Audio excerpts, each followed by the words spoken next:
But, one of the things that you see happening in the biblical narrative, which is extraordinarily interesting, is that you see echoes of child sacrifice at the beginning, but what happens is the sacrificial notion gets increasingly psychologized as the story progresses. So, you see that transition with Abraham and Isaac, where the child sacrifice is actually forbidden, although previously demanded by God. And then you also see it, as you already laid out, in the substitution of the circumcision for the idea of sacrifice itself. Right. And then what seems to happen, see, I'm trying to figure out how these ideas develop psychologically from their behavioral underpinnings, is that eventually it becomes psychologized completely. So you can say, well, we can conceptualize a sacrifice in the abstract, so my parents can sacrifice to send me to university without anything or anyone having to die. It transforms itself from something that's enacted out as a dramatic ritual into something that's a psychological reality. But all that blood and catastrophe along the way is part of the process by which the idea comes to emerge. Right. But so what is the connection of all of this? Because yes, so there is this history, and I would argue we are busily trying to outgrow much of it, if not most of it, whether it's evolutionary history or just the cultural history. We might be trying to transmute it so that it becomes, we can maintain, as you've suggested we do, we can maintain what's useful in the tradition and throw out everything that's pathological. Yes, but we're constantly discovering a lack of fit between both what we perceive in ourselves as biological imperatives and the cultural legacies of just what mommy and daddy taught me was true, right? Which we have now every reason to believe might not be true.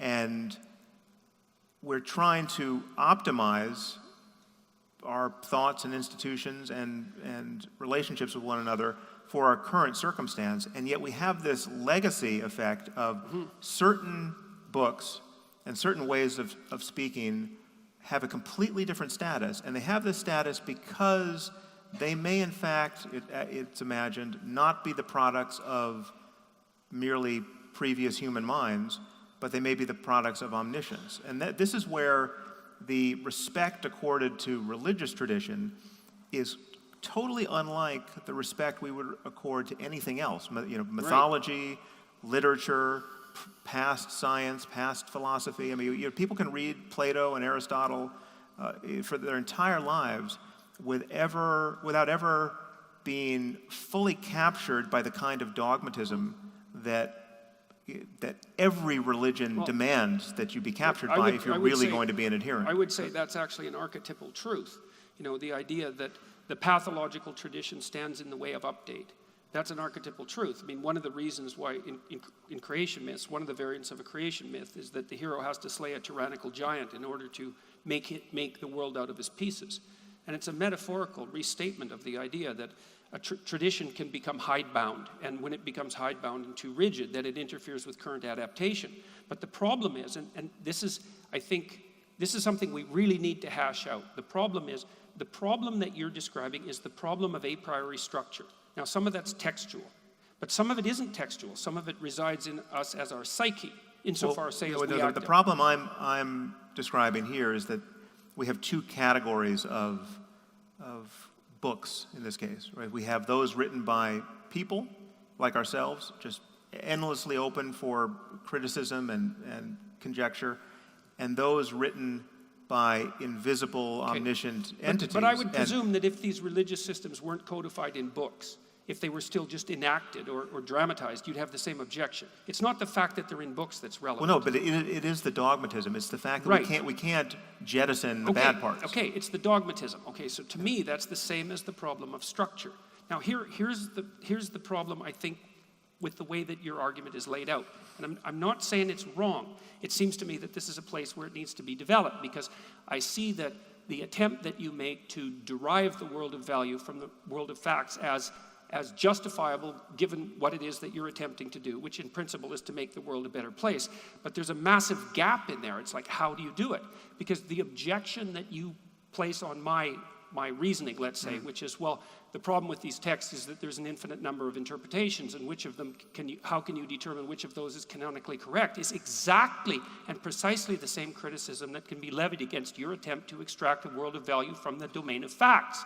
It's the same problem. Well, it's not an infinite number of interpretations in either case, but I allow it's for... It's close enough to infinite so that... Well, it might be. I mean, that's why the moral landscape for me is a landscape of peaks and valleys. And so, I'm totally open to the possibility, in fact, certainty, that there are different ways for similar minds, and certainly different ways for different minds, to be constellated so that they have equivalent but irreconcilable peaks on the landscape. So there's a lot of well-being over here, and there's a lot of well-being over here, and there's a valley in between. And so it's a kind of moral relativism. It's kind of like, this is great and this is great, but these are irreconcilable, right? Well, I'd like to see that made more concrete, and I need to know how that fits in with your conception, because one of the claims that you make in the moral landscape is that the distinction between the bad life and the good life is not only... It's a factual distinction. Yeah. It's universally apprehensible and true. I think it's your fundamental axiomatic claim. And I don't see how that's commensurate with the position that you just put forward. Well, so here's the position. And you can forget about morality as a concept for this. I mean, I think the starting point is deeper than morality. The starting point, and this is our starting point, all of us right now in the universe. The starting point is we are conscious, right? We have a circumstance that admits of qualitative experience. And again, this is true however we understand consciousness, whatever is actually happening. We could be living in a simulation. This could be a dream. You could be a brain in a vat. Consciousness could just be the product of neurochemistry, or we could have eternal souls running on somehow integrated with the brain. Whatever is true, something seems to be happening. And these seemings can be really, really bad or really, really good. We know each one of us in our lives have experienced this range of possibility. And yes, there are caveats here. There are hard and painful experiences that have a silver lining, right, that give you some other capacity, where you could say, well, that really sucked, but I'm a better person for it, right? And we can understand what it means to be a better person for it in terms, again, of this range of experience, which I'm calling, subsuming all of this, the positive end of this as well-being, which is to say that I'm a better person for it because now, having endured that ordeal, I am capable of much greater compassion, or I appreciate my life more. The cancer made me a better person. Now that I'm cured, I value each moment of life more than I ever did. All of these claims are intelligible within a context of an open-ended context of exploring this space of possible experience. So what I'm saying is forget about morality, forget about right and wrong and good and evil.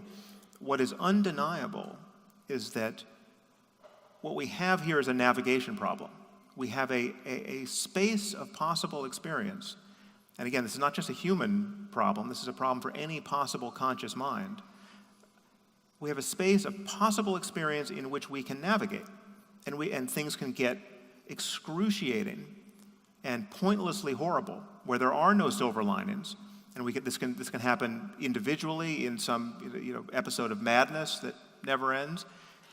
If there really is a Christian hell to go to, well, then it's going to happen to me after I die, right? Given what I've said on this stage. And so it matters who's right. Obviously, if I knew that an eternity of fiery torment awaited somebody who didn't make the right noises about one faith or another, well, then it would only be rational to make those right noises, right? So it's my bet. I'm placing a bet on certain pictures of reality being wrong, but the reality is we're navigating in this space, and morality and ethics are the terms we use for how we think about our behavior affecting one another's experience. So if you're in a moral solitude, if you're on a desert island, or if you're alone in the universe, morality is not the issue you need to worry about, but well-being still is an ever-present issue. It's possible to suffer, and it's possible to experience bliss and perhaps something beyond that. And the horizon in both directions is something we'll never fully explore very likely. I mean, we don't know how good things can get, and we don't know how bad they can get, but that there's a spectrum here is undeniable. And I would say that my moral realism simply entails that we acknowledge that it's possible not to know what you're missing. It's possible to be living in a way where you are less happy than you could be and not to know why, right? And just not have the wisdom to make the changes. And that matters. If anything matters, that matters. And it matters to us individually, and it matters to us collectively. And that mattering subsumes everything we can intelligibly want in this domain of value.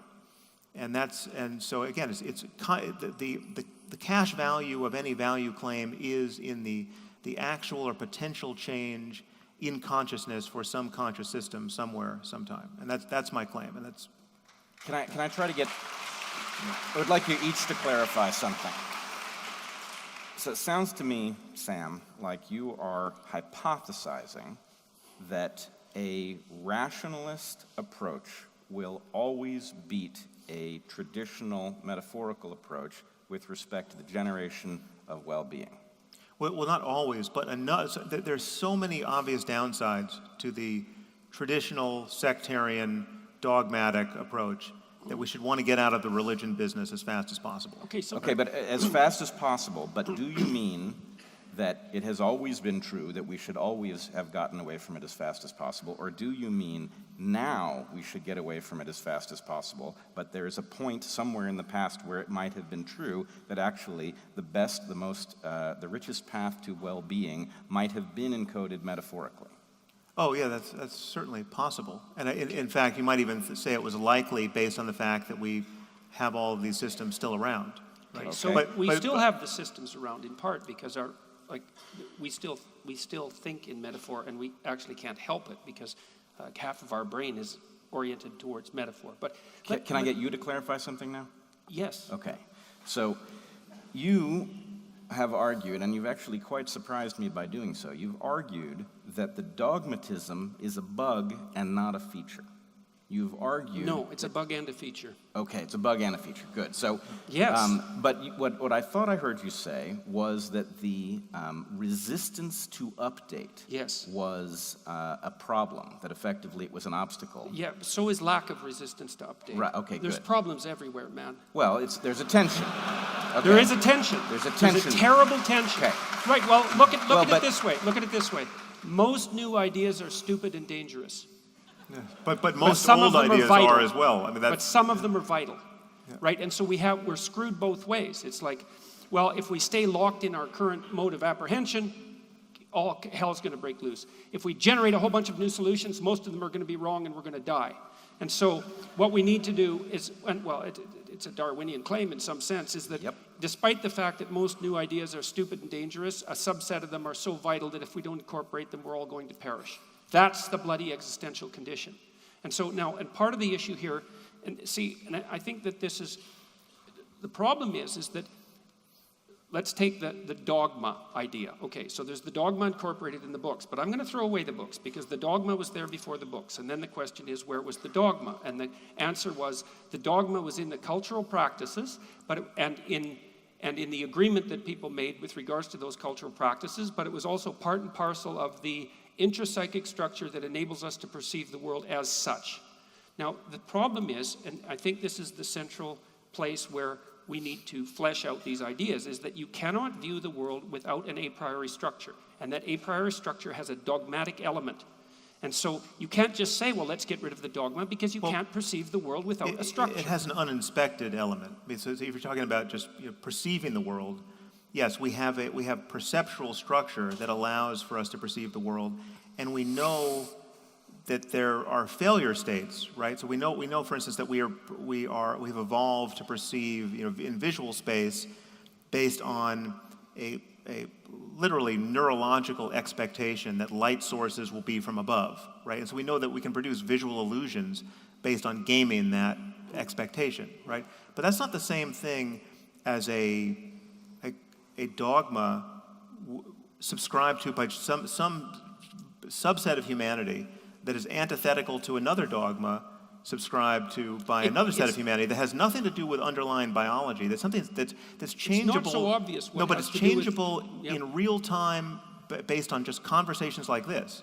Like, Yep. we could have, I get emails from people who can point to the paragraph where they lost their faith, right? Where in reading Richard Dawkins or hearing a debate between me and some theologian, where it's just a collision against rationality, which is so useful in every other context, suddenly proves its utility in this context where they think, well, okay, clearly I know the Muslims are wrong about the status of the Quran. Let me take that spirit of criticism in the internal space of my own culture, and what moves? Well, a dogmatic attachment to Christianity has to move by that same standard. Well, and it's possible to do that, and that's not a matter of getting into the brain and changing your perceptual apparatus.